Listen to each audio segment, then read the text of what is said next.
पुरुष कर तोर तुमको नो पर नो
ये मथुरा वृंदावन ब्रजभूमि है। ऐसी जमीन पर रहने का अवसर कभी कभी इस प्रकार का प्राप्त होता है। मथुरा तो बहुत लोग आए गए होंगे, चले गए, लेकिन इस तरह का अवसर जो देखने को मिला, अपने अपने परिवार की एक समुचित जब कभी जाओ तो ध्यान में रखो। सब लोगों को एक ट्रेंड होना जाना चाहिए कि 4-5 आदमी परिवार के बच्चे स्त्री रहे, एक चद्दर इस तरह से बेहाथ की लकड़ी लगाकर डाल। ये देखो मैदानों में चद्दर डाल रखी है और कोई तकलीफ नहीं। इसको कहते हैं वास्तव में तपस्या। कितने चूल्हे जल रहे, अगर गिना जाए तो कोई गिन नहीं सकता। अपना खाना, अपना बनाना और अपना रहना,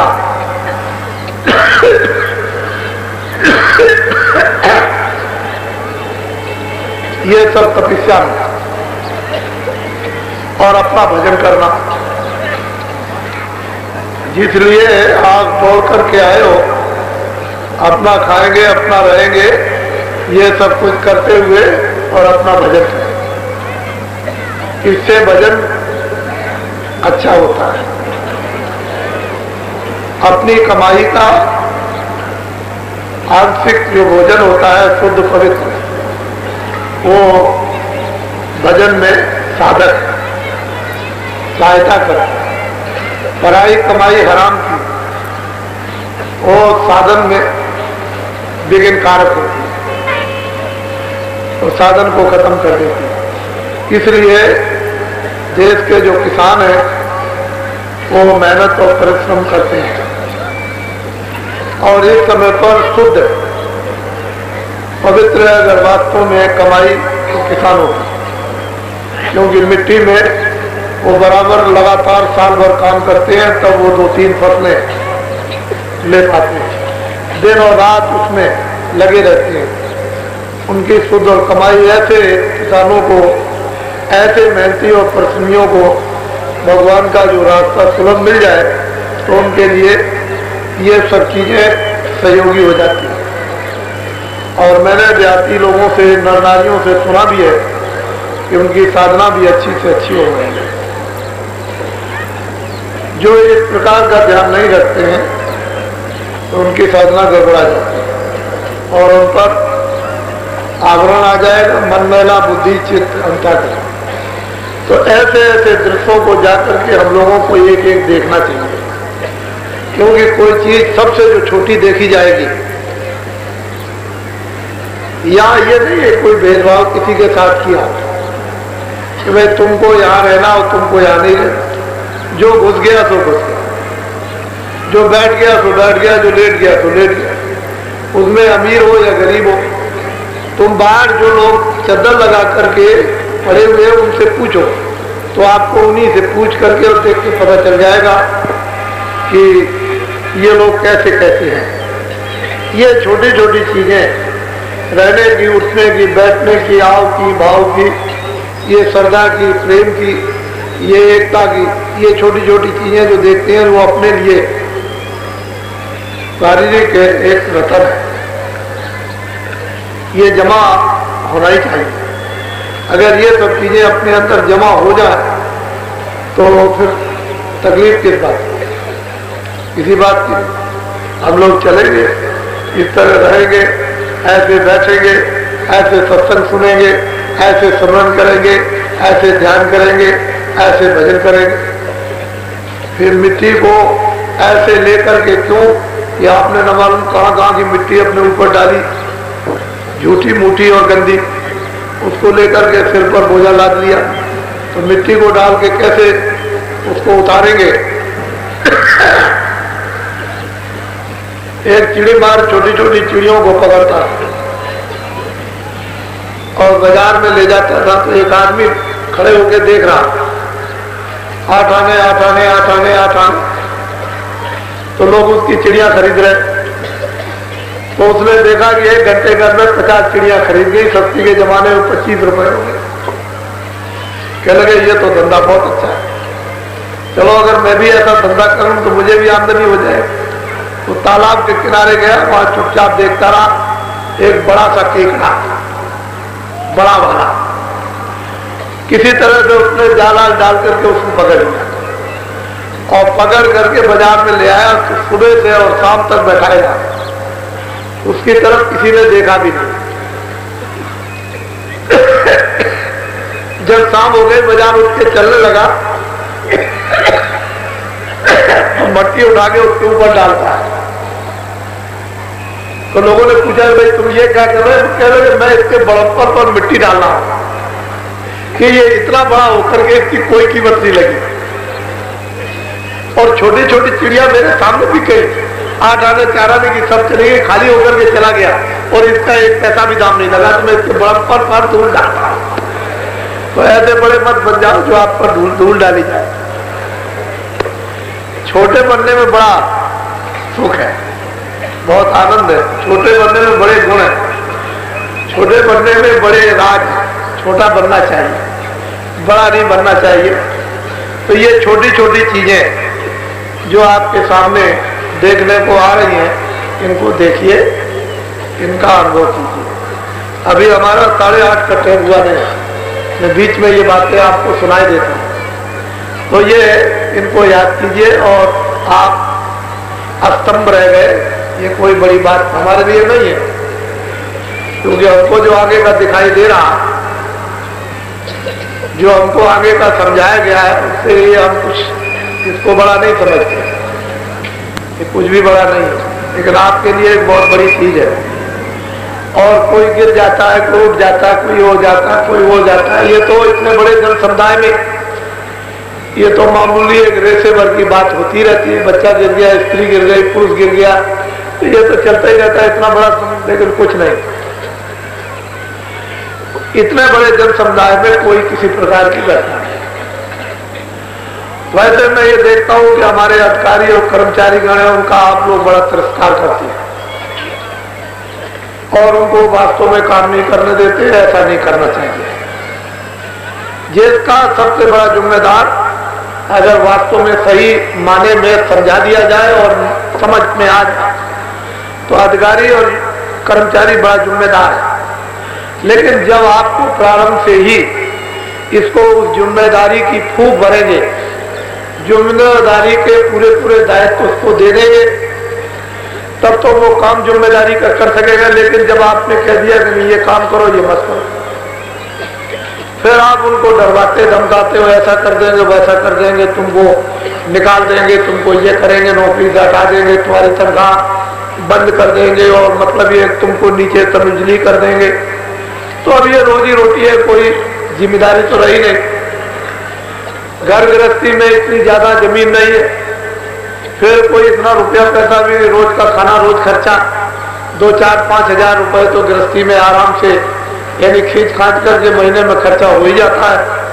आजकल का भौतिक बात इस बात को सिद्ध करता है कि खर्चे ज्यादा आपके होने लगे और संतोष आप में कुछ रहा नहीं, और देखा देखी के लकीर के फकीर बनने लगे। तो तकलीफ तो इसीलिए है, जो पूर्ति नहीं होती इसी कारण। तो इनको विचारों को डरवाया धमकाया जाता है, ये काम तो कुछ कर नहीं पाते। आप समझते हो कुछ और कुछ और समझते हैं। वो ये सोचते हैं कि क्या ये काम मिला, क्या जिंदगी है, इसमें इतना जलील होना, लोगों को सुनना। तो वास्तव में एक वक्त, एक समय ऐसा आना चाहिए कि जिन अधिकारी कर्मचारियों को पूरा अवसर काम करने का उनके दायित्व का दिया जाए, क्या पूरा पूरा यथार्थ में काम आप इस जनता जनार्दन के ये समझ करके कीजिए कि मेरा काम, जब एक छोटे परिवार को अपना मानते हो तो एक बड़ा परिवार बनाओ, एक जिले का परिवार, एक सूबे का परिवार। इस प्रकार से अंग्रेजों को जमानों को मैंने देखा, भली बात कर्मचारी अधिकारियों को भी मैंने खूब अच्छी तरह से देखा और बड़ा उस जमाने में अनुभव किया। तो वो कोई चीजें अभी दिमाग से गई तो है नहीं। ठीक है, वो लोग चले गए, उनका कानून चला गया, उनका न्याय चला गया, उनकी कार्यशैली चली गई, आपका न्याय आ गया, आपकी कार्यशैली आ गई, आप आ गए। लेकिन ये बात सही है कि जो कुछ घटना आज हो रही वो पहले नहीं होती थी। तो अधिकारियों को यह अधिकार था, अपने काम का दायित्व था, उसको पूरा निभाते थे। अगर 100 अधिकारी हैं तो भूल चूक में एक तो गलती करता था, 99 ठीक। अब आप उनको काम नहीं करने देते हो तो 100 के 100 अधिकारी और कर्मचारी क्या करें, उनका दोष नहीं। तो आप लोगों को ये पाठ पढ़ाया गया है कि छोटे से छोटे और बड़े से बड़े कर्मचारी अधिकारी का सम्मान करें। आप करो, औरों को और जो चाहे सो कर, लेकिन आप तो करो कम से कम। एक पार्टी, एक प्रणाली इस प्रकार की डालो। उन लोगों को भी चाहिए, कर्मचारी अधिकारियों को, कि जो लोग सम्मान करें उनके लिए भी कुछ सद्भाव रखो, जिससे आदान प्रदान में एक नवीन किसी चीज की स्थापना होती चले और उसे स्थापना का एक काम भी हो, उस स्थापना का एक आराम भी हो। तो दोनों के मिलने जुलने से और दोनों के कार्यकलाप प्रेम सम्मान से बीच के जितने भी अशुभ बखेड़े हैं वो खत्म हो जाते हैं। लेकिन मैं यही देखता हूँ, यही अधिकारी जब उनसे कभी कहा जाए कर्मचारियों से कि सत्संग सुन लीजिए, क्योंकि आप तो जिले में रहते हैं, इतना बड़ा जिले का दायित्व, तो कहेंगे लोग देख लेंगे कि बाबा जी के यहाँ गए। अरे भाई, ये तो धार्मिक चीज है, मैं तो कोई बुरी चीज कहता नहीं हूं। जब आप सुनोगे नहीं तो आपको यही बात रहेगी। तो ऐसा मालूम होता है कि उनको बहुत डर लोगों ने लगा दिया कि बाबा जी के पास जाओगे, उनकी बातें सुनोगे तो तुम्हारा हम नुकसान कर देंगे। मैं उनको ये विश्वास दिलाता हूं कि बाबा जी के पास आओगे, बाबा जी की बातें सुनोगे तो आपका कोई नुकसान नहीं होगा, आपको डरने की जरूरत नहीं। लेकिन कर्मचारी अधिकारियों में सब जगह पिछले साल से बहुत ही अच्छी भावना अंदर में आ गए, अच्छे विचार आ गए कि उन्होंने हमारे हर काम को अंदर तह में घुस करके अच्छी तरह से उसकी छानबीन की, लेकिन कहीं कुछ नहीं मिला। हम देश के, हम देश के रहेंगे, देश हमारा है, हम देश के। हम थोड़े दिन के लिए आए हैं, तुम भी थोड़े दिन के लिए। हम तुम सबको मानते हैं, हमारे यहाँ कोई भेदभाव नहीं। हम तुम्हारे, एक मोटी सी बात, हम कोई ऐसा काम नहीं करते कि जो अपनी जात से कोई मन में विकार पैदा हो, क्योंकि हम अगर मन में विकार पैदा करें तब तो बड़ा मुश्किल हो जाए, बहुत कठिन हो। अब बात बात के लोग आते हैं, नए भी आते हैं, पुराने भी आते हैं। अब सब तरह के उनको धीरे धीरे, स्कूल में बच्चा आएगा तो सब कोई बीए में वाले नहीं, कोई छोटी क्लास का भी आ जाएगा। कितनी कसरत और मेहनत से अध्यापक उसको पढ़ाता है, पढ़ लिख के बराबर हो जाता है, तब पता चलता है कि इसके लिए कोई मेहनत नहीं, मेहनत बहुत पड़ती है। इसी तरह से महात्माओं के यहाँ बड़ी मेहनत। तो ये सब चीजें अगर वापिस आए, हमने जो कुछ भी कहा है पिछले 71 में, 72 में, 61, 81 में, 82 में, 83 में, 84 में, वो सब चीजें थोड़ी थोड़ी आपके पर्चों पर है। हमने जो वादा किया है वो जब वक्त और समय आएगा और समय आप उसका सहयोग देंगे तो हम सब वादे आपके पूरे कर देंगे। और हमको कुछ नहीं चाहिए, हमें कुछ नहीं चाहिए। हम न किसी पद के भूखे, न किसी राज के भूखे। हम तो जो भूख लगी हुई है वो ये है कि तुम्हारा कल्याण हो जाए, इसकी भूख लगी हुई है और इसी के लिए प्रयास। हम किसी पद के भूखे नहीं है, लेकिन अब क्या करें, उलझा हुआ वक्त हो, रोता हुआ वक्त हो, चिल्लाता हुआ वक्त हो, अनाचार का वक्त हो, कोई किसी की सुनता ना हो, कोहराम मचा हो, तो कोई ना कोई तो भगवान इंतजाम करेगा। कुछ ना कुछ, किसी न किसी में तो कोई प्रेरणा देगा, किसी न किसी में तो कोई ज्ञान देगा। तो इसलिए जो बातें हैं वो आपके सामने है। अब समय पूरा हो गया, 8:30 बजा उठी। जय गुरुदेव,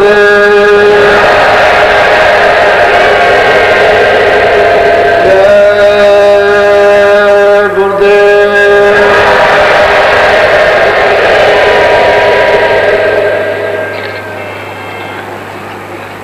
मनो शरीर एक अनमोल रत्न है। अनेकों जन्मों के पुण्य, अनेकों जन्मों के शुभ संचय कर्म जब उनका आपके पास भंडार जमा हो जाता है तो ये मनुष्य शरीर आपको मिलता है। अनेकों जन्मों की अनेक संसिद्धि,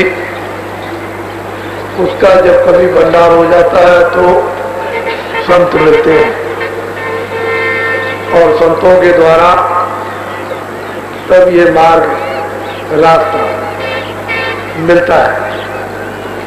ये अनमोल मन शरीर है।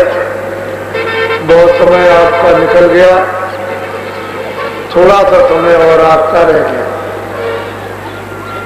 इसी बीच में संसारी काम रोध होके करते हुए जो आपको नामदान भजन करने का दिया है वो जरूर करें। उससे कमाई आत्मा के धन की हो जाएगी।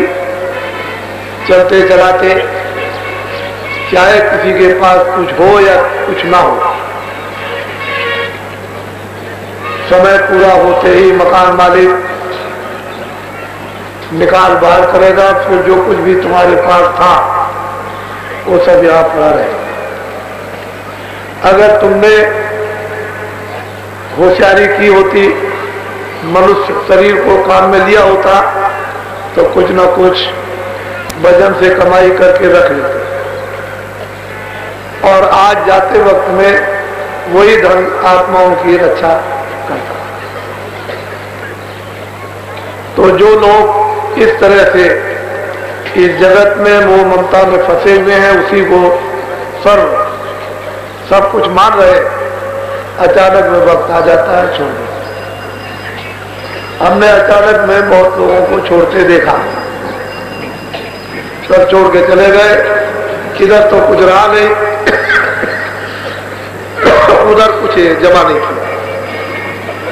अब ये मनुष्य शरीर फिर कहाँ मिलता है, फिर इसकी प्राप्ति नहीं। संत मत में जब नामदान मिल जाता और कमाई आप अभ्यास आप साधन यानी भजन करना शुरू कर देते हो, उसी दिन से तो बूंद बूंद जमा होना शुरू हो जाता है। चाहे आपके 2 साल बाकी हो, इसमें बैठे हुए कई लोग जो अगले साल तक उनका फिर दर्शन नहीं होगा, इसमें कई लोग बैठे हैं जो अगले साल तक नहीं रहेंगे, वो इस किराए के मकान से चले जाएंगे। लेकिन अगर अभी उनको बता दिया जाए कि ये चला जाएगा तो अभी पागल हो जाए, क्योंकि मौत का खौफ भय मामूली नहीं। इसलिए उनको ये चाहिए कि वो सबको की भजन करें। उससे एक एक बूंद जब जमा होगा, जब घाट पर तुरंत बैठेगी, मन को बुद्धि को चित्त को रोक कर तान कर सूरज का आप सहयोग दोगे और कानों से सुनोगे और आंख से देखोगे, बस आपको मिलना शुरू हो जाएगा धीरे धीरे धीरे। और वही ऐन वक्त पर जब शरीर से सूरत अलग होने को होती है तो उसे कोई पीड़ा नहीं व्याप्ति है, आसानी से मिट जाती है। और क्या होता है, जब लोग ध्यान भजन करते हैं तो इस शरीर से धीरे से एक तरफा ध्यान करके सामने और धीरे से ये प्रकाश जो सूरत का अंदर फैला हुआ है वो धीरे धीरे सिमटा होता है, और जब ये यहाँ आ जाता है तो ये शून्य होने लगता है अपने आप। जैसे मौत के वक्त में शून्य हो जाता है। आपने देखा होगा कि आधा घंटा बैठा रहो तो ऐसे पैर नहीं हिलता, ऐसे नहीं हिलता, ऐसा मालूम होता है कि क्या हो गया, शून्य हो जाता है। तो सूरत के प्रकाश सिमटाव के साथ ही साथ शून्यता आती जाएगी, क्योंकि उसी की वजह से तो ये चेतन है। और जब उसका भात इसमें से खिंचने लगा तो शून्यता आने लगी। तो जब सूरत सिमट करके जब यहाँ आ जाती है तो मौत के स्थान पर आ गई। अब ऐसी सूरत खड़ी हो गई आंखों के सामने तो मौत कुछ नहीं, मौत है ही नहीं। उसकी मौत की उसको छू करके भी पीड़ा है, मौत किसको कहते हैं। लेकिन जब तक उसका सिमटाव सूरत का नहीं होता और यहाँ पर आकर के वो खड़ी नहीं होती अपने समूह को बनाकर, तब तक मौत है, उसी की असहनीय पीड़ा है और जन्म मरण। तो अपने को ध्यान और वचन से इस तरह से धीरे से सिमटाओ कि इधर से ख्यालात हटा लो, इधर से सब ध्यान काम से काज से बच्चों से इनसे उनसे दोस्तों से मित्रों से लड़ाई से झगड़े से रुपए से पैसे से सब तरफ से चित्त को मन को और बुद्धि को हटा करके और उतनी देर के लिए आप सूरत के साथ दे दीजिए, सिमटा शुरू हो जाए। लेकिन फिर उसमें कभी कभी ऐसा होता है कि आप बैठे रहो इस तरह से ध्यान करते रहो, तरंगे मन इलाहाबाद चला गया, मन कलकत्ते चला गया, मन इंग्लैंड चला गया, मन दिल्ली चला गया, मन खेतों में चला गया, मन रोटी बना रहा, मन पापड़ भूंज रहा। तो तरंगों में वो काम करता, तरंग नहीं उठा, तरंगे तो पर्दे की वजह से, लेकिन उतनी देर के लिए रोक लो। अच्छा, और फिर ऐसा भी होता है कि जब आप ध्यान से हट जाओ या भजन से तो कुछ नहीं ख्याल आए, और जब ध्यान भजन में बैठो तो फिर ख्याल आते रहे। तो इसलिए उनको अंदर में बराबर निरख परख रखो कि मन कहाँ जाता है। तो क्षण क्षण पे पता चलेगा मन वहां गया तो उसको ले आओ, फिर इधर भाग गया उसको ले आओ, फिर इधर भाग गया उसको ले आओ। तो जहां जहां जाए पता चल जाता है कि वहां गया, तो उसको थोड़ा रोक करके थोड़ा सा रखो और उसको कहो कि भाई देखो तुमको भी दुख उठाना और हमको भी दुख उठाना, अभी यत्न कर लो, अभी रास्ता मिल गया, नहीं तो तुमको भी 84 जाना और हमको भी। तो जीवात्मा मन को समझाती है अभी तुम भी मार खाओगे हम भी, इसलिए अभी हमको मिल गए, रास्ता मिल गया, सहयोग मिल गया, तो अब कम से कम ये तो कर लो। तो मन को जब बताया जाता है दुनिया के दुख कि तुम क्या थे और तुम कहाँ पड़े रो रहे चिल्ला रहे, तुम्हारी कोई सुनवाई नहीं, तो फिर मन जो है वो उदास होता है। और सूरज का साथ देता है। जब साथ देने लगता है तो असली बात यह है कि एक एक बूंद भजन से और ध्यान से जो एक एक बूंद प्रगट अंदर में उसको जब, और वही वक्त पर आपकी सहयोगी बन, कमाई करोगे नहीं, ध्यान भजन करोगे नहीं, ऐसे सोचते और बैठे रहोगे तो ठीक। दूसरी बात यह है कि थोड़ा सा कम, 4 रोटी खाते हो तो 3.5 खाओ, 3 रोटी खाते हो तो 2.5, आधी रोटी की भूख रखना चाहिए। लेकिन ये नहीं कि अच्छा मिल गया तो दूना खा लिया, तो फिर वजन नहीं होगा, पेट लेकर के बैठा रहे, वजन नहीं होता। हमेशा आधी रोटी की भूख रखो, जिससे हजम भी हो जाएगा और उसका रस भी बन जाए। ज्यादा खा लोगे हजम भी नहीं होगा, पेट खराब हो जाएगा, रस भी नहीं बनेगा। खास विशेष बात यह है कि आप लोग थोड़े से संयम से रहें। संयम का मतलब यह है कि 2, 4, 5 दिन हफ्ते में ब्रह्मचर्य का तो पालन करता तुमने रखा था कि बिल्कुल एकदम से तुम भोगों में डूब गए तो शरीर रोगी नहीं हो जाएगा तो और क्या हुआ, टीबी। अब हम सुने सबको टीबी हो गई, अब आदमी को भी टीबी और देवी को भी टीबी। अरे कुछ तो कम से कम कुछ ख्यालात रखो, कुछ जिससे शरीर ठीक रहे। तो जब शरीर को आप खत्म कर दोगे उसकी शक्ति को फिर क्या रह जाएगा, निरस। फिर उसमें क्या है, तो यह है कि ढोना है तो रो के ढो, तो गृहस्थ आश्रम में कुछ संयम से रहो। कुछ ऐसी बातें हैं जो देवियों के लिए है कि जब मासिक महीना हो तो 5 दिन तक स्नान ना करें। अगर देवी मासिक धर्म में स्नान करेगी तो उसको इतनी बीमारियां पैदा हो जाएंगी उसके अंदर, इन बीमारियां कि खराब खून जब रुक जाएगा तो अच्छे खून में मिल जाएगा। इतनी बीमारियां कि डॉक्टर ठीक नहीं कर सकता, फिर उसमें कोई जुआ भी नहीं लगती। तुम गलती करोगे तो इसके लिए क्या, 5 दिन तक आपको नहाना नहीं, कपड़े तुम 10 बार नहीं 1000 बार बदलो, बस इतना हाथ धो लो, इतने पैर धो लो, बाकी और कुछ नहीं। 5 दिनों तक तो देवियों को बिल्कुल ही समझ करके स्नान नहीं करना चाहिए। वैसे तो आप लोगों को इनसे खाना आना बनाने का भी काम नहीं लेना चाहिए। क्यों कि तुम इसको नहीं जानते हो, इस राज को। पहले बड़ा इसका ध्यान रहता था, आप कुछ भी ध्यान नहीं। तो 5 दिनों तक स्नान मत करो देवियों, इस बात पर ध्यान रखो। ये चीजें घर में समझाने की आप ही लोगों की थी, लेकिन अब मुझे समझाना पड़ा। इधर से कृपा होती है, उधर से मतलब आप आज्ञा उल्लंघन करते हो। मैं सोचता हूं कि भाई तुम्हारे लिए तो मालिक ने दया की थी, ये हो कैसे गया, और तुम उसमें फिर जानबूझ ये नर संग्रह कराई तो वहां काहे न मरे। तुम जानबूझ करके खड्डे में गिरो तो उनका क्या दोष है, लेकिन उसको समझते नहीं। ये सब चीजें कुछ ऐसी भी है जिनकी जरूरत है आपको समझने की और करने की। और अगर इसी तरह से आप बने रहेंगे तो भजन क्या कर सकेंगे, इसी पीड़ा में रोते रहेंगे। तो ये तो देवियों के लिए, और कुछ आप कुछ घर गृहस्थी में संयम से रहो, संयम से रहा करो तो अच्छी बात है। जब आप संयम से रहोगे तो भजन आपका ठीक बनेगा, उसमें उल्लास उत्साह रहेगा कि आज हमको भजन करना। जब आप पहले ही से इरादा करके रहो कि भाई सुबह उठेंगे भजन करेंगे, सुबह इरादा कर लो, दिन में जब भी समय मिलेगा तो भजन को करें, तब भजन कर लेंगे, ध्यान कर लेंगे। जब आपके मन में उत्साह उल्लास रहेगा तो वो हो जाएगा, कोई ना कोई टाइम मिल जाएगा।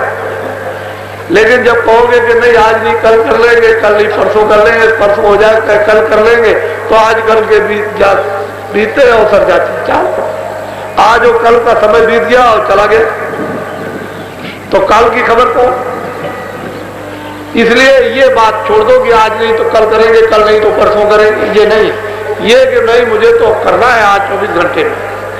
जब ये उल्लास और मन में दृढ़ संकल्प रहेगा तो भजन, जो भजन का रस मिलेगा, मस्ती चढ़ती है। दुनिया का सब कुछ ऐसा मालूम होता है, कुछ नहीं। हाँ ये मट्टी है बस है असल में, लेकिन अब बहुत दिनों से बसे पड़े हुए हो, कितने जन्म जन्मांतरों के पर्दे तुम्हारे ऊपर में इसी प्रकार के वासना, काम, क्रोध, लोभ, अहंकार के डूबे हुए पड़े हैं, और तुमको ढके हुए हैं। तो तुम्हारे पास क्या है, कुछ उन्हीं से ढके हुए, वही उठते हैं और वही डुबा देते हैं। फिर काम उठता है, क्रोध उठता है, लोभ उठता है, मोह उठता है, अहंकार, उसी में सारा जीवन चला जाता है। इससे तुम ऊपर उठ नहीं पाते हो।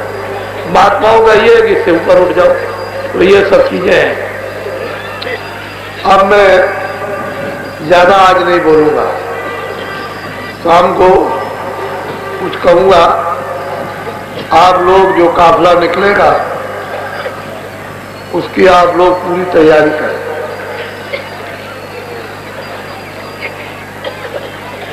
आप ही को सब करना है। हम ये चाहते हैं कि काफिले में केवल 2 सत्संग हो। जो शाम का सत्संग हो वो ऐसे टाइम से हो जिसमें कि ग्रामीण लोग सब समय से आए और समय से चले। और सुबह का भी ऐसा होना चाहिए कि ग्रामीण लोग आ जाएं और समय से चले जाएं। तो 2 सत्संग उस काफिले में। बाकी दर्शन मार्गों में वो तो कतारें लगी रहेगी, वो तो लोगों को देखने को मिलेगा। तो आप लोग उसकी प्रतीक्षा करें। आज का कार्यक्रम समाप्त जब होगा शाम को तो हम कल इस पर विचार करेंगे, इस पर गोष्ठी करेंगे कि किधर से शुरू किया जाए ठीक रहेगा। काफिले की तैयारी के लिए शहर के अंदर आप कोई कार्यक्रम न रखें, शहर के बाहर मैदान में। हमको अपने काम पर पूरा भरोसा है कि वहां लोग आएंगे। तुम ये कमजोरी मत रखना कि वहां कर देंगे तो कौन आएगा। ये अपने दिमाग से बात निकाल देना, क्योंकि ये काफिला होगा और 16 महीने से हम चुप है, उसका संदेश होगा। ये 16 महीने से जो चुप बैठे हुए हैं, जो कुछ कहने नहीं दिया, उसका संदेश होगा। उसको सुनने के लिए सब लोग उत्सुक पहले से ही हैं और अब तो बहुत आपके जाने के बाद उत्सुक हो जाएंगे। और आप लोग कुछ अच्छे विचार वाले जमाने की रफ्तार को जरा देखें और उसका बुद्धि से अनुभव करें। क्या है जमाने की रफ्तार, कुछ बदलेगी या नहीं बदलेगी, इसको देखने की जरूरत है। और मनुष्य वही चतुर और होशियार है जो जमाने की रफ्तार को देखकर अपना रुख बदल देते हैं। वही लोग और अच्छे काम में सब लोग, कोई आंख से, कोई कान से, कोई जिब्या से, कोई उंगली से, कोई पैर से, कोई आव से, कोई भाव से, हर तरह से मदद। अच्छे काम के लिए, बुरे काम के लिए बिल्कुल नहीं, मदद दें। हम ही ने सारा का सारा बिगाड़ दिया अपने घर से लेकर के और सब कुछ। और हम ही लोग जब इसकी कोशिश में लग जाएंगे तो घर से लेकर और बाहर सब कुछ ठीक हो जाएगा।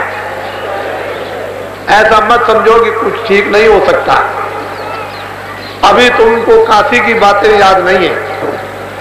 वो जो काशी से शिव जी काशी छोड़ के चले गए 79 में, अभी काशी वापस नहीं गए। उन्होंने हमको वापस जाने का कोई संकेत नहीं दिया। अगर मुझे संकेत दिया होता तो मैं आपको फौरन कह देता। अभी वो बारी बार विचर रहे, पता नहीं क्या करेंगे। लेकिन ये बात सत्य और सिद्ध है कि काशी छोड़ गए।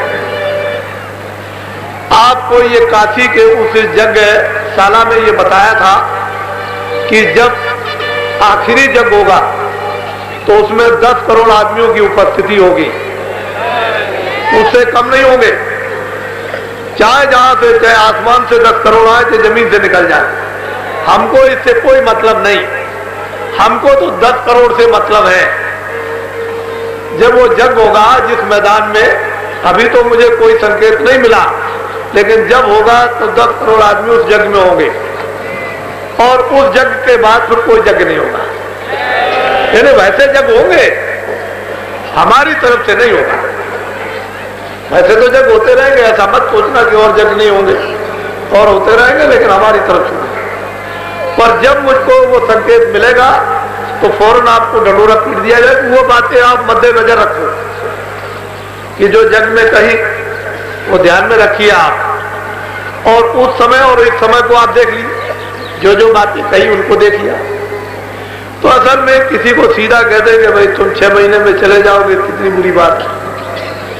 अगर उसको खड़े होकर के कह दें कि इससे 6 महीने में चला जाएगा, तो उसकी स्त्री रोएगी, उसका बच्चा रोएगा, उसका भाई रोएगा, उसका बाप रोएगा, उसकी चाची रोएगी, अभी गिर पड़ेंगे यहाँ, कह लगे इनको बचा लीजिए, इनको ये कीजिए। अगर ऐसा कह दिया जाए कि नहीं भाई तुम्हारा समय करीब है और तुम भगवान का भजन कर लो, तो इसमें बुरा नहीं।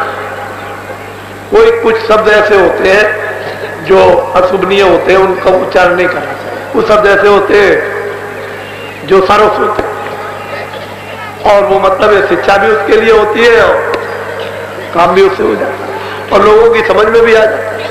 तो इसलिए आप उसे जगह, हमने अभी बीच में एक संकेत कर दिया है कि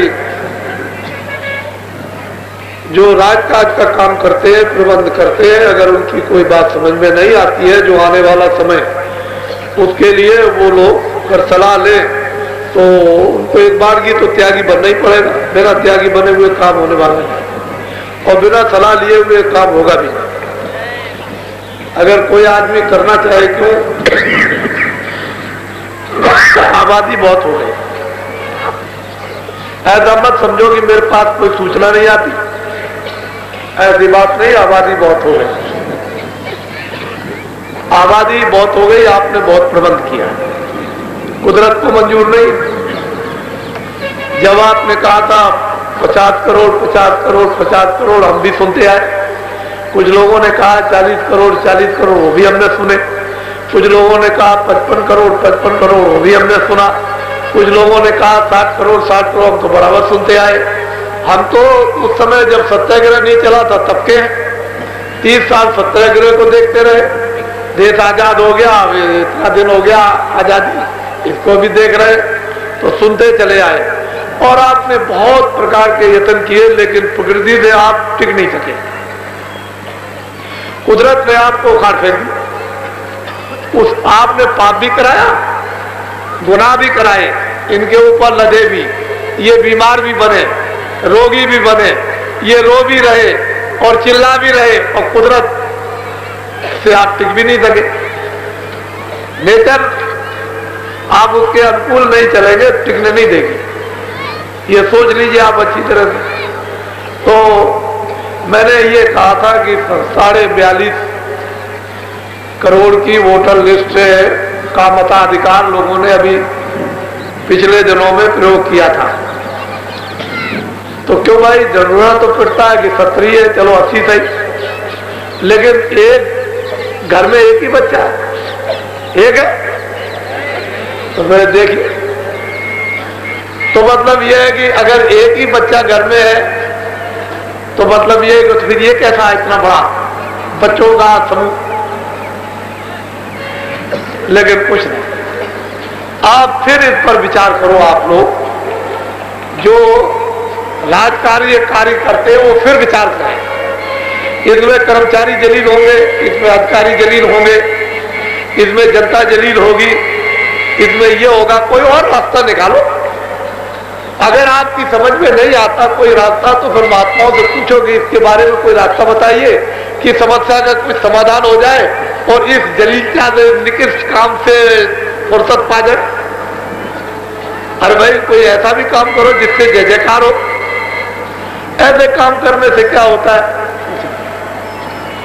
तो इस समय पर ऊपर और नीचे की तो कोई बात नहीं है। 42.5 करोड़ तो ये हो गए, और एक परिवार में 4 बच्चे तो 1 अरब 60 करोड़, और 42.5 इनको जोड़ दिया जाए सीधा, तो यही 2 अरब से आबादी ज्यादा हो गई। और जिनका वोटर लिस्ट पर नाम नहीं है और उनके बच्चे, और जो खाना बदोश है, जो घूमते रहते हैं और बांग्लादेश से आए, इन लोगों की किसी की भी कोई इसके साथ गिनती नहीं है। ये तो आपके आंकड़े के साथ ही गिनती है। तो अब ये बताइए कि ये हाल है, आप क्या करेंगे?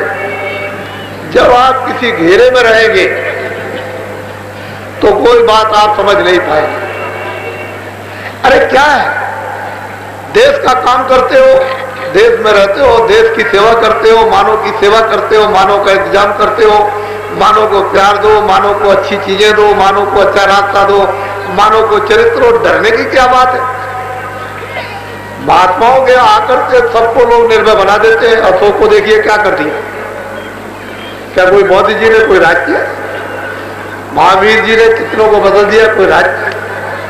कृष्ण ने कितनों को बदल दिया? कोई राज?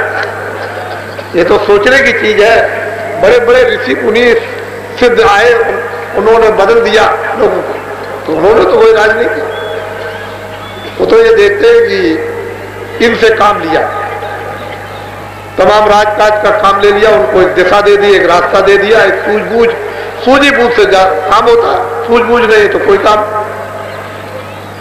तो ये बातें मैं इसलिए संकेत कर रहा हूं जिसकी लोगों को जरूरत है, और हमारे कर्मचारी इस बात को लिखेंगे, नोट करेंगे कि ये जो एक एक चीजें जो राष्ट्र के लिए आवश्यक और जरूरी, और जो राष्ट्र का प्रबंध करते हैं उनके लिए भी बड़ी जरूरी, कि वो कुदरत से, प्रकृति से, नेचर से टकराए नहीं। फिर नेचर किसी को छोड़ती नहीं है। अगर खून में कोई गंदी चीजें आप इसमें पहुंचा दोगे तो खून खराब हो जाएगा, बस फिर समझ लो कि क्या होगा। वायुमंडल में कोई दुर्गंध छोड़ दोगे, अब वो गैस तो गैस ही है, कहीं अगर गैस जहरीली आ जाए तो हवा में मिलकर के आपको मार दे।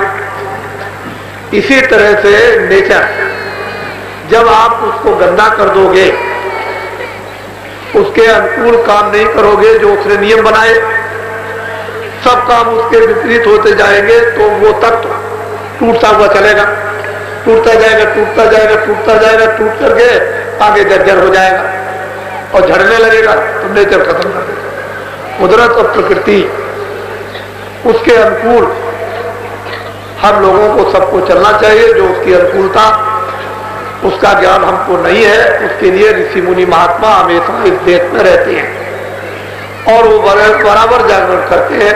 आपको शर्म किस बात की? हमारे इसी आश्रम में हिंदुस्तान के बड़े बड़े लीडर और नेता ऐसा काम हम नहीं चाहते हैं जैसा पिछले दिनों में हो गया। बड़े बड़े नेता और लीडर आए, हमने उनको बड़ी सूझबूझ दी, हमने कहा आप कुछ नहीं कर सकते, जो आप ये कर रहे हो ना कुछ नहीं कर पाओगे। उनको एक दिशा दी हमने, ऐसा अगर चलो तो हो जाए। लेकिन अब वो सब नेता लीडर इसी आश्रम में आ गए, आपने अच्छी तरह से देखा, कोई बाकी बचा नहीं। तो हमारे लिए कोई भेदभाव होता तुम कहते तुम हट जाओ, तुम हट जाओ। सब लोग आए, सबका स्वागत किया, सबका आदर किया। तो इसलिए ये बात दिमाग से उतार दो कि बाबा जी के पास कोई जाएगा तो उसका नुकसान हो जाएगा। बाबा जी सबकी संभाल करते, रास्ते से चलोगे संभाल हो जाए, रास्ते से चलोगे अपने आप डूब जाओ। उसमें हम क्या करें? जो आदमी अपना हित नहीं चाहता, भला नहीं चाहता, डूब जाए। लेकिन हमारे जितने भी पत्र हैं जो पोस्ट ऑफिस द्वारा भेजे गए या अन्य द्वारा भेजे गए, वो कभी ना कभी उसकी किताब बनेगी, तारीख बाई तारीख, तब हिंदुस्तान के लोगों की आंखें खुलेगी कि इसमें है क्या। तो असल चीज यह है कि आप जो कुछ सुन रहे हो पूर्ण रूप से आप ये मानव और आत्मिक इस धर्म को सुन रहे हो जिसकी जरूरत है। बिना ये राज और राजकाज, राजनीति और धर्म, ये दोनों एक तराजू है। राजनीति कहते हैं कर्म, काम, विवाह, खेती, दुकान, दफ्तर, इसको कहते हैं राजनीति। और धर्मनीति कहते हैं अंतरात्मा को जगाना। ये दोनों पहलू एक साथ रहेंगे तो इसका संतुलन होता चला जाएगा। ये पति और पत्नी है, अगर एक हट गया तो रड़ुआ हो गया, विधवा हो गई। तो विधवा राजनीति से आप, लेकिन विधवा राजनीति अगर कहीं पति रहे तो सब कुछ जोड़ा, उसकी तो शोभा है। तो धर्म और राजनीति ये दोनों एक साथ। राजनीति एक काम है और राजनीति कुछ नहीं। राजनीति कोई झूठ नहीं, कोई धोखा नहीं है, कोई बेईमानी नहीं है, कोई चोरी नहीं है, कोई लूटपाट नहीं है। राजनीति एक काम है, एक राजनीतिक सेवा। जैसे एक छोटी सेवा गृहस्थाश्रम में बच्चों की आए गए करते, ऐसी एक बड़ी सेवा जो है अपने जिले की करते, देश की करते। तो राजनीति एक सेवा है, राजनीति एक व्यवस्था है, और उस व्यवस्था के लिए, उस ज्ञान के लिए हमको चाहिए वो धर्म जो बराबर बोध कराता रहे कि देखो इधर मत जाना, इसी सेवा को करना। और आप उससे विचलित हो गए तो राजनीति खंडित हो जाए, अशोभनीय हो जाएगी, फिर राजनीति में दुर्गंध आने लगेगी। क्यों? कि व्यवस्था बिगड़ेगी, उसमें दुर्गंध आएगी। तो ये कब दुर्गंध आई, व्यवस्था कब बिगड़ी? जब धर्म हट गया। तो धर्म कोई ऐसी चीज नहीं है कि जिसको आप उड़ा देंगे हवा में। धर्म वो एक अस्थाई है, वो मानव के अंदर छुपा हुआ, और 24 घंटे में बोध होता है। आप कहीं भी रहो, किसी जगह कोई भी गलत काम करो, फौरन आपको ये संकेत मिलेगा ये काम ठीक है। लेकिन आप इंद्रियों के वशीभूत होकर वो कर लेते हो, पीछे कहते हो भाई ठीक तो नहीं किया। जो क्षणों में जो बोध होता है वही धर्म है कि ये काम ठीक नहीं, लेकिन कर दिया। चोरी करने वाला जाता है, वो ये सोचता है काम तो ठीक नहीं है, अगर पकड़ा जाऊंगा तो बड़ी मुश्किल होगी, लेकिन वो चोरी कर लेता। जब उसको ये बोध हो गया ये काम ठीक नहीं, यही था। तो धर्म मानव मात्र के अंदर जब तक ये जीवात्मा उसके द्वारा बराबर मतलब संकेत आपको मिलता रहेगा, लेकिन बुद्धि अगर स्थिर रहेगी तो कंट्रोल हो जाएगा। कितने चिंतन का काम कर दिया, मन ने संकल्प विकल्प किया कि नहीं ऐसा वैसा ये वो, और बुद्धि निश्चय करती है तुम भाई चोरी करने जाते, पकड़े जाओगे, मारे जाओगे, जेल जाओगे। तो अहंकार कहता है कि नहीं सब कुछ नहीं, हम इसको नहीं मानते। तो दीवार लग गई, बुद्धि नष्ट हो गई। बस आप चोरी कर लो, जो चाहो तो कर लो। उसके बाद में बस बन गया। तो अधर्म, जो धर्म लोप हो गया, अधर्म। तो धर्म कहीं बाहर नहीं है, तुम्हारे सबके अंदर है, और उसको समझ नहीं पाते हो। इतनी ही बात है। तो आज ये आखिरी दिन है, आज 25 तारीख है। आप लोग ऐसे बैठे हुए हो जैसे कुछ लोग गए ही नहीं। मैं तो 22 तारीख से ही आवाज दे रहा हूं कि अब आप जाए, अब जाए, अब जाए, लेकिन ये देख रहा हूं कि कुछ नहीं, वैसे कि वैसे। और ये भी बात सही है कि एकाएक जाएंगे तो सवारियां होनी चाहिए बैठने के लिए। तो ऐसे बड़े जन समुदाय में राज इंतजाम कारकों को गाड़ी की व्यवस्था करनी चाहिए, एक स्पेशल ट्रेन। क्योंकि अगर आप स्पेशल ट्रेनों को अगर आप चला दें तो हम अरबों रुपये आपको पैदा करा दें साल में, बगैर किसी टैक्स लगाए। कोई टैक्स लगाने की जरूरत नहीं। मैं 4 बिल हिंदुस्तान में लगवा दूं और इधर से उधर, उधर से इधर आपको अरबों रुपया मिल जाए। लेकिन आपको व्यवस्था करनी चाहिए। ये पैसे देकर के आए, अगर आप व्यवस्था कर देते तो कितनी बड़ी आमदनी होती। बस की आमदनी है, तांगे की आमदनी, सबको भी, छूंचे की आमदनी, छोटे दुकानदारों की आमदनी, सब्जी की आमदनी, इसकी आमदनी, कितनी बड़ी आमदनी, और गरीबों का भी गुजारा। इतने बड़े जन समुदाय में सरकार का भी काम हुआ और मतलब है गरीबों का भी काम हुआ, और कितनी बड़ी आमदनी। लेकिन अगर आप ऐसी व्यवस्था जो स्वेच्छा, जिसमें किसी को कोई कष्ट ना हो और आमदनी हो जाए, कोई पीड़ा ना हो, धन संग्रह हो जाए और वो देश के काम आए, ऐसा धन फलता फूलता है जो स्वेच्छा दे। लेकिन ये इंतजाम करना चाहिए अधिकारी कर्मचारियों को, ये बात याद करानी चाहिए कि इतना बड़ा जन समुदाय आया तो इनके लिए कोई ना कोई प्रबंध अवश्य होना चाहिए।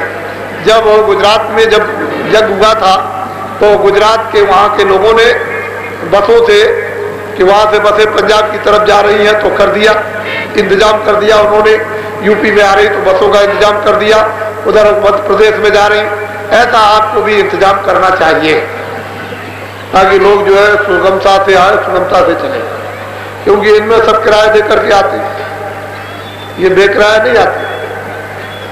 तो सब आए बेचारे, मतलब ये इस पर भी आपको नजर रखना चाहिए। और फिर यह है कि अगर आप ऐसा इंतजाम नहीं करते हो तो मैं समझता हूँ, मैं ये सोच रहा हूँ फिर क्या होगा देश का, क्या कर सकेंगे। इसलिए हमारे पास 10 करोड़ आदमी तो नामदानी है,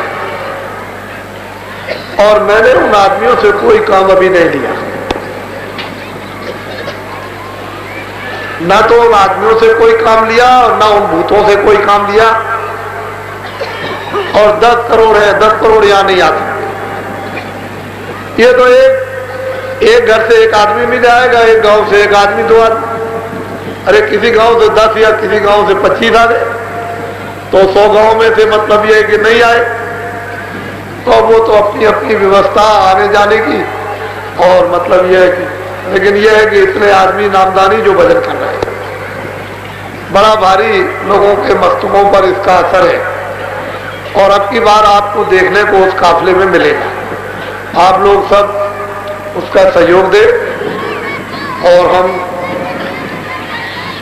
आप सहयोग दोगे, हम आपकी जय जयकार करेंगे। अच्छे काम में हम प्रार्थना करेंगे, अपील करेंगे, अच्छे काम में आप लोग सहयोग दें।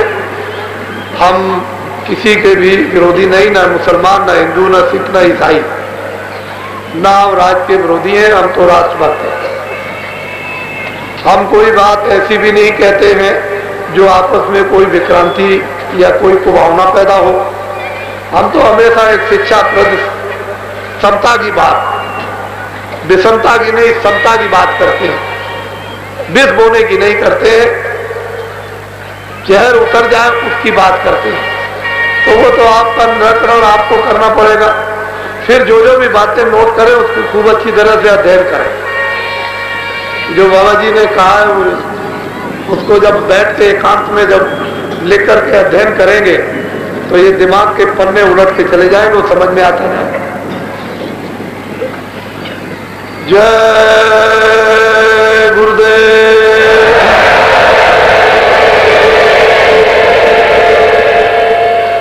जय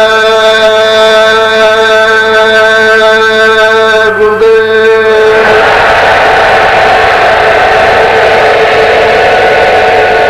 आप लोग जोर से बोलिएगा जिससे आसमान और जमीन में, आसमान की आवाज जमीन में मिट्टी मृतिका में चली जाए। जय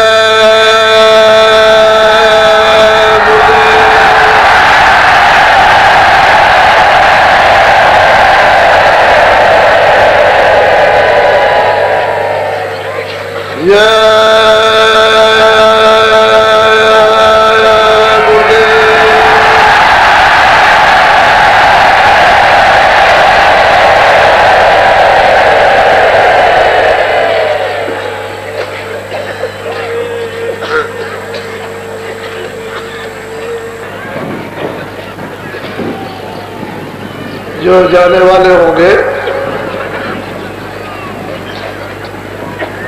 मैं अभी वहां चल रहा हूं तो आपसे मिलूंगा। अब आखिरी सत्संग 15 मिनट पहले से आने की अब कोशिश करेंगे।